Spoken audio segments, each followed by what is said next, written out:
All right, welcome back to the Dungeon of Doom podcast. Ben Raven and Corey Woods here. What up, though? We are coming to you not from a broom closet at Soldier Field. We found actually a pretty nice luxury suite to record the podcast in this week. Nice chairs, nice view. Great win. Yeah, great win, great performance. Say what you will about the press box and the room we have up there, but it's an elite view, a truly elite view. Yeah. But the Lions win 34-17, franchise record, 13th win in a single season. They break the franchise record for most points scored in a season, and man, they were in the driver's seat from start to finish today. I loved what they did. I thought the defense took some hits, but bounced back, made the big plays when they needed to most, and all in all, man, 34-17 win over a team that you needed a Eberflusian mess up a couple of weeks ago. That's a step in the right direction on the road in the NFC North to remain undefeated in the division. Not only undefeated in the division, the Lions are still unblemished on the road this season. That's amazing. Which is something that, years past is like, wow. They have a chance to next week against the 49ers to finish it off for the season. But just sticking with today's game, great performance, one that they needed to have. They have not had back-to-back losses since their 1-6 start in 2022. And I mean, just what more can you say? Last week they got out to a slow start against the Bills, and that's what I was concerned about. Like, hey, they've been having some slow starts out the gate. This one, they did have they got points on the drive, so that would matter most. But they just kept their foot on the Bears' neck. They had some things going on with the defense, but they got takeaways, and that was key, and something that's going to be very paramount for them moving forward this season. So, it's a game that can really pat themselves in the back on. Yeah, Rome Odunze, 2 lost fumbles in the first quarter. Wow. Lions turned that into 10 points. And, I mean, when you settle for field goals, as long as you're getting takeaways and turning it into points, that's how you can survive some settling for some field goals. Because I think we were both like, is Dan okay? Yeah. They're kicking a field goal on 4th and 3 from inside the 20-yard line. What's up? Yeah. I guess they just wanted to – I don't want to say they were being conservative, but I'm like, hey, let's just go ahead and get these points. Winning this game is paramount. You had some struggles against mobile QBs. Mm-hmm. You had some struggles even in that last game against the Bears with how Caleb Williams came out in that second half against them. So you wanted to go in here and come in here and take care of business and just – They played it smart, getting those points away in the fashion that they did. Yeah, no, I think there was a pretty clear plan today. Was like, get a lead, protect that thing, play Detroit Lions brand of football, and that's exactly what they did. I mean, that is exactly what they did. It really felt like a real business trip. Like they just came in here to take care of business. Nothing cute. Everything they did makes sense. Even with the one 4th down attempt, I thought they should have kicked the field goal on. Yeah. But again, I understood it. Hey, if we can get that up, if we can get this pick this up this first down or get this touchdown, that really slams the door on them. But again, the defense held up in the end, and they did. 13-2. 13-2. Yeah, 13-2. The Philadelphia Eagles lost today. I was in Dan Campbell's press conference when that happened, and we were watching it on Colton Pouncey's computer. We were like, man, Dan, give us a couple minutes. We want to see how this game turns out. Dan comes to the podium, and then there's a massive roar from the locker room as the Commanders win that game in the final seconds. I talked to Terry and Arnold in the locker room, and he said him and Jaden Daniels are tight. They talk every week, and Daniels told him, I'm going to get it done. Wow. I'm going to get it done. And Arnold's like, but we control our own destiny. I was just celebrating my guy delivering on his promise. Yeah. And sure, nice. It helped us. But, that was just kind of a cool moment. And Dan's laughing is like, should we wait, watch the game together? So that's kind of if you didn't watch Dan's post-game press conference, head to the Detroit Lions YouTube page, head to MLive.com/Lions. It was a really powerful, funny, in the moment, quintessential Dan Campbell press conference. I mean, he's been delivering some heat this week. Yeah. I mean, maybe that loss to the Bills got moldy bread. Yeah, he had his moldy bread. He got some in him, Mom. When that Jaden Daniels thing was happening, my phone just blew up. Jaden Daniels. And when I walked into the Bills, when I walked into the Bears locker room, it was 30-28. I'm like, oh, okay, look at the score. All right, it's probably a wrap for the Eagles. They got this in the bag, and then boom, got all the texts. And I believe now with the way things are panning out, if the whatever you guys check this out, the Vikings lose to the Seahawks, I mean, next week could be not only a hat and T-shirt game, but a #1 seed game. No, and the win in the NFC, the win in the division, to be 5-0 in the division with the head-to-head win over the Vikings already, that's important for tiebreaker scenarios down the road. What the Lions did today and what happened to the Eagles, that's very good things for your Detroit Lions. And we'll get into the breakdown now, but like some key changes today. Graham Glasgow was inactive. Rookie Christian Mahogany made the start at left guard, and he looked pretty good. He's got some punch. He's got some step. He's got a little burst to him. I think Goff only took 1 sack, and before the late game, Jamar Jefferson carries and Goff kneel downs, the Lions were averaging 4.8, 4.9 yards per carry, man, and really leaned on Jahmyr Gibbs in this game. Yep. 10 carries in the first quarter, 9 carries before he came off the field 1 time. Like, the offense, for as big as a day as Jared Goff, Jameson Williams, and Amon-Ra St. Brown had, it was on Jahmyr Gibbs' shoulder, and he looked damn good carrying the load. And then he looked good in the passing game as well. I mean, he looked like an all-purpose back for real. Yep. And I believe, again, I was wondering, how is Jahmyr Gibbs going to look with the extra touches? I didn't think this was going to be one of those things where, like, oh, you don't need David Montgomery anymore. But it's more so like, what could this guy do with an expanded role? And he stepped up and he put the team on his back. He has some key runs that really opened up this offense for them to do a lot of amazing things. And even when he was not running the ball, he was still or passing or catching the ball, he was still a big factor in a very big play, which we're probably going to talk about that you appropriately named. I named it the Tripsky-Rooski or the Stumble-Rooski. The Lions called it Stumble Bum. We'll just get into it. Unbelievable. Lions are up 27-14. First drive of the second half. 1st and 10. They're driving down the field, Chicago territory. Jared Goff stumbles. Looks like he's about to fall down. And I'm like, oh, curse word. Like, this is bad. And then I see Gibbs dive to the turf. And I'm like, oh my God, this is design. This is like a new age Fumble-Rooski. Goff picks the ball back up, just like gets back in control and throws it to a wide open Sam Laporta for the touchdown. Goff said that he'd been working on that one all week, worked on it 4 or 5 times. Ben Johnson wanted him to simulate a fumble, actually lose the ball and then pick it up. And Goff was like, well, what? No, I don't want to do that. Let's just pretend like I stumble and lose my footing, which is believable after the 4th down handoff against the Packers a couple of weeks ago, and worked to perfection. And they really, Sam Laporta, in a rare great quote from him, was just like, a couple of weeks ago, the coaches saw a tendency from the Bears defense that everybody sells out for a fumble. So we saw an opportunity to catch them just going for it. And when you look at that play in slow motion, you have a real true appreciation for how Goff had the ball, how Jahmyr Gibbs intentionally fumbled, rolled around, got back up and ready to block. Yeah. And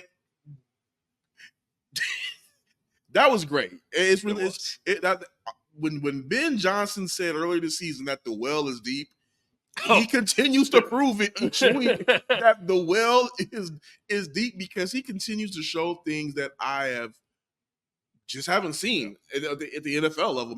Maybe I've seen some stuff like this in maybe high school or football, but not in the NFL. That's it on the Stumble Bum right there. Fantastic stuff. Fantastic name. I like mine a little more. I do. But when I saw Stumble Bum, I'm not going to lie, I'm a little bit disappointed. I'm like, that's all right. I mean, I'll put it in the headline, but exactly. Whatever. No, absolutely perfect. And I mean, that was the killer shot to the Bears, because I mean, they got back into scoring position. They're down 20. They settle for a field goal inside the 20-yard line on 4th and 2 or 4th and 3. I was just like, the whole press box is like, they're still down 3 possessions. What was that for? Like, that's a guy who I might be wrong in saying this, but that's a move you make when you don't want that job. Keep your head coach in interim. Yeah. You don't want that interim tag removed if you make a play like that. No, it was a very interim coached effort from the Bears today, and I mean no disrespect to Thomas Brown from that, but it was sloppy. It was, man, they were spamming the jet sweep early in the game. That decision to kick a field goal there, like, no, you don't do that. That's not even aggressive going for it there. No, that was just smart football. Just like, okay, with the odds are against us right now, the way the Lions offense is still rolling, we have to go ahead and steal points right here. Yep. Another firm reminder of why you should appreciate having Dan Campbell as your head coach. Yeah. because it's the knowing what to do in those moments. Regardless of whether you like some of his gambles or not, he knows situational football. Yeah, no, he absolutely does. And I guess we should read off some stats because this is one of those games where I was like, holy crap. Like, I really felt like this was a Jahmyr Gibbs masterclass. 23 carries, 109 yards, a touchdown.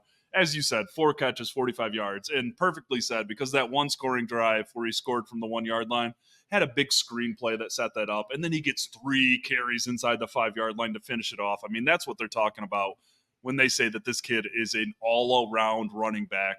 They hate to lose David Montgomery. Of course they do, on the field and in the locker room. Mm-hmm. But this is why they drafted Jahmyr Gibbs, not just because he was a receiving threat, not just because he added a different flavor, because he's an all-around killer.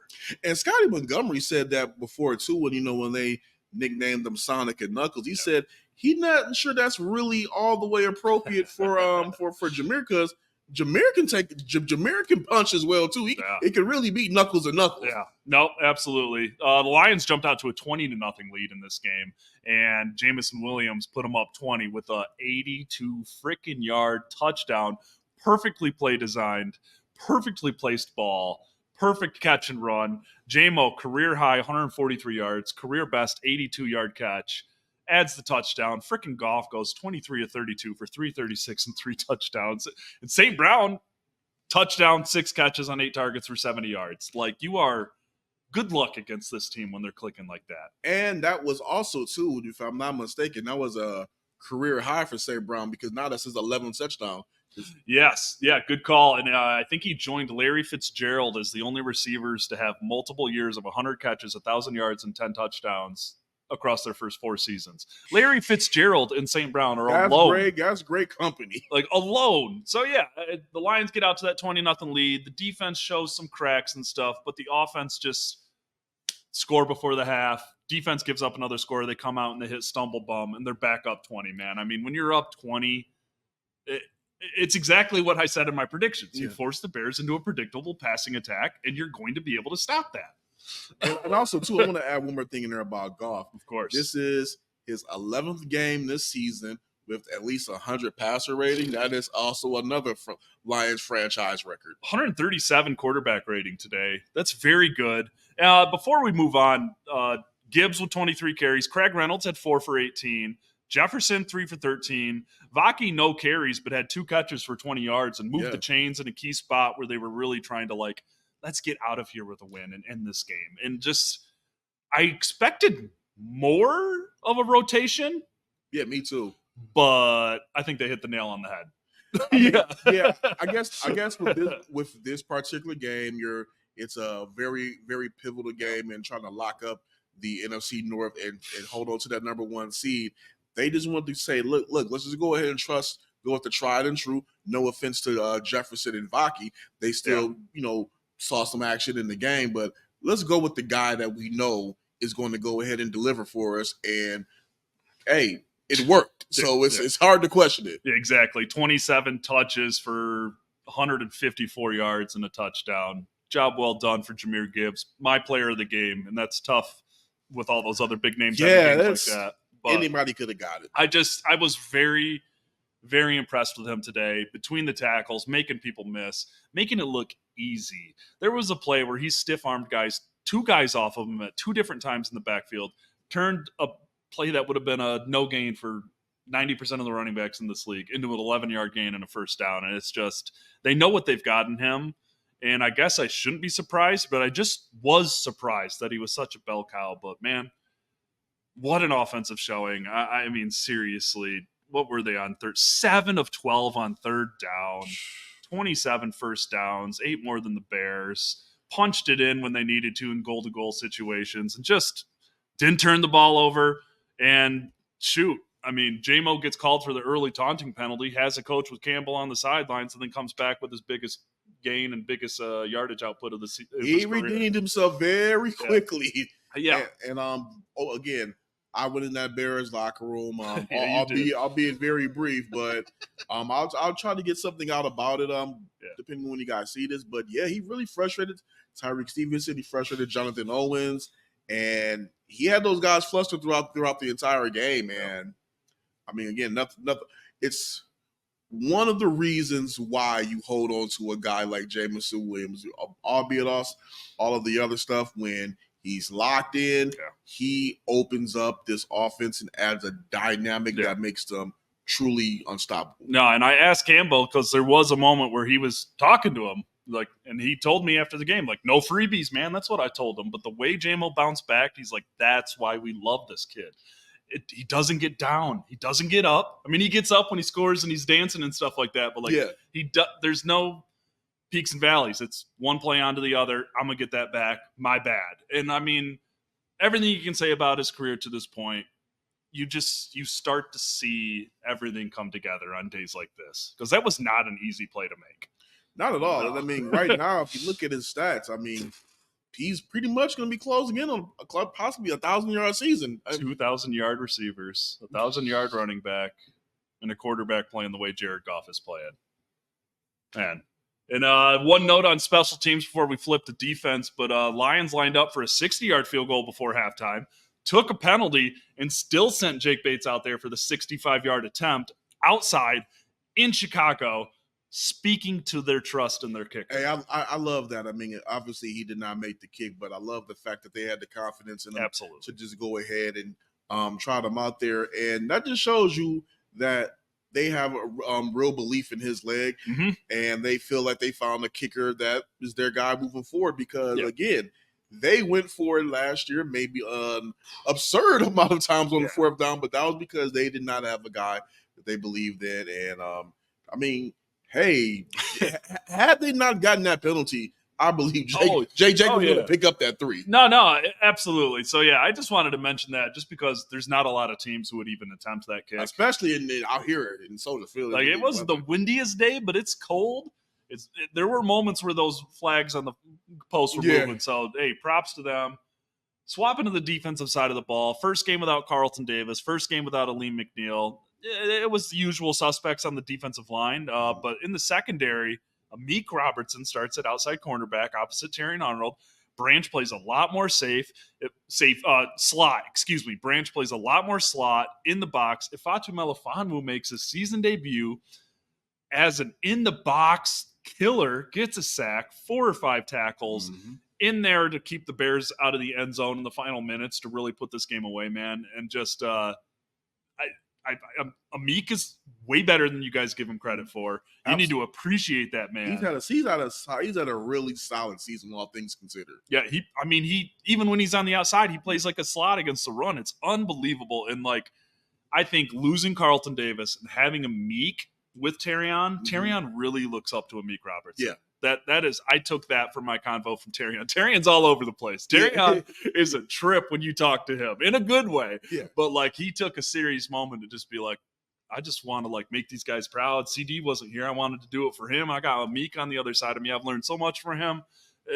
That's awesome to see. And getting guys back like Melifonwu and making an instant impact, that is what this banged up defense and all those injuries need at this point. Yeah, exactly. You just hit the nail on the head. I mean, with the way the season is winding down, lost a lot of guys. You're not going to get all of those guys back, but if you're getting guys back like Iffy, probably, Jalen Reeves may even had his clock started. Yeah. You lock up this number 1 seed, you get a week off. You may have Anzalone back by the divisional. I mean, you're getting some good guys back right when you need them. So, I mean, things are looking up for them. And if they go ahead and the Vikings lose this game and the Lions are able to go ahead and beat the 49ers, they're sitting pretty. Absolutely. Branch had the big punch out in the first quarter. Dunze lost that first fumble, and I swear they smelled blood in the water on the next drive. Branch was cocked up with his fist coming from 5 yards away, I'm going to punch this thing out. And he did. And, I mean, like we said earlier, turning those 2 takeaways to 10 points, going up 20-0. They didn't get conservative, but they were able to go into cruise control. Yeah. And that's just – I didn't feel like they were conservative. I think they just played smart football. Yeah.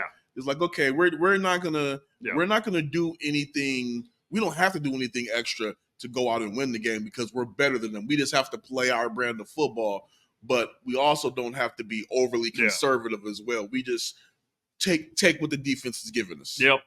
Defense was awesome against the run. Caleb got loose a couple of times. Nothing major, like honestly, and those were some pretty wild scrambles he was making, like literally crisscrossing the field, breaking tackles, and just so watch out for him in the future for sure. But like DeAndre Swift, 9 carries, 20 yards, a 2.2 yard average, nothing more than 10 yards, man. That's like a repeat of what they did on Thanksgiving. They made them one dimensional. Yeah, the second half was just impressive. They just went ahead and shut them down. Yeah, that's just pretty much what they did.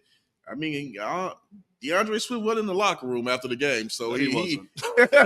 So I'm pretty sure he felt some kind of way about how that second half went for him, because it looked like early on he was going to try to get himself going, but no, the Lions did an impressive job all around on defense. And again, this is another reason why you keep talking about Aaron Glenn being mentioned in those head coaching circles. It's another phenomenal job. One thing I've liked about him all season long is that when these defenses kind of get some spots in the first half and they take advantage of them, his second half adjustments are always key. I agree. I don't think Terrion played terrible, but he's definitely the guy who got picked on a little today. It wasn't his greatest day. Yeah. He sold out for an interception right before the half and did it way too much. And Keenan Allen looked like a wily old vet going downfield, 45-yard touchdown. And Terrion said it straight up after the game. I went for the pick. I sold out for the pick. Whoops. Like, my bad. So, I mean, yeah, Allen got some. Odunze recovered a little bit with a couple big plays, but like some of those big plays came with the game pretty much in control. I mean, Williams finished with 334, but like for the final 20 minutes of that game, they were sitting back and throwing. Yeah. After I'll say probably around somewhere in that fourth quarter, it just felt like, okay, we're just prolonging the inevitable. Yeah, for sure. But no, I shoot, man. El-Quadin Muhammad was great. Brian Branch had 12 tackles, quarterback hit, a tackle for loss. Like I said, Robertson was great. 2 pass breakups, second on the team with 8 tackles while starting at outside corner. That's unbelievable. If he gets a sack, Muhammad gets a sack. And just, I felt like there was pretty consistent pressure. I know Pascal and Onzarike got home for quarterback hits. If you hear doors closing behind us, it's because janitors are trying to go home. But no, I just, with all the moving pieces and losing 2 more starters, it was like, yeah, they got hit a little bit, but like, I don't know, man. I felt like the defense should be feeling pretty good about this game. Yeah. I ain't worried about yardage. No, the defense should pat itself on the back, and I believe, so like, again, a lot of these guys have not been playing together, but they've been getting in. They're starting to feel like they're gelling a bit more as these weeks start to stack up. So, I mean, it's happening at the right time. Now you got the 49ers. Now you have another game against the Vikings. They're gelling together this patchwork defense at the right time, and you're getting some main pieces back that you didn't have. Again, all I can say is that they're in a really good position, and picking up a win next week over the 49ers, again, given whatever happens they have to pick up the win against the 49ers next weekend regardless. Embrace some demons. But I mean, if the Vikings lose this game, this could be a very monumental postseason. No doubt about it. Absolutely. Key takeaway for the defense: Bears went 2 of 10 on third down. 2 of 10 on third down. Gained only 2 first downs on the ground. My key takeaway for this whole game was the Lions only had 1 fourth down conversion attempt, and that just goes to show you how much in control they were of today's game. They didn't have to even really go to that well too much. Yep, no doubt about it. Lions are on to San Francisco next week, Monday Night Football. Then we'll see what happens with the Vikings back at home to end the season, Week 18. Is it for the 1 seed? Is it for the NFC North crown? We will see. I know the Vikings are in a tight one in the second half as we're recording this right now with the Seattle Seahawks. But the Eagles lost, and the Lions already have the 5-0 start inside the division. Mm-hmm. For the record, I predicted the Lions would run the table in the NFC North this season. It was my hottest take. They're 1 away from doing that. And, man, they are 13-2. It's already the best regular season in the Detroit Lions history. Crazy to say. My hot take for when we were talking about records, I said they would have 14 plus. Yeah. Oh, one more. We're in that territory. One more, man. At San Francisco next week. We'll be back with Dan Campbell tomorrow, and then there is a little break because there's this little holiday coming up called Christmas. Oh, yeah. And my birthday. Happy birthday. That's right. But back in Allen Park tomorrow with Dan Campbell. I'll probably be covering that one remotely while you'll be holding things down. Oh, yeah. I got to get north and see the family, but I hope you guys have an awesome holiday. Stay safe traveling. Thank you for riding with us, and just MLive.com/Lions. Check out our subtext service. Keep riding with us because we're just getting started, right, man? Oh, yeah, we're just getting started. I'm telling you, I'm just going ahead and put it out there. I don't want to jinx anything. I'm just saying if the Vikings lose this game, it's going through the NFC is going through Detroit. And if it goes through Detroit, you're not going to find me picking against the Lions.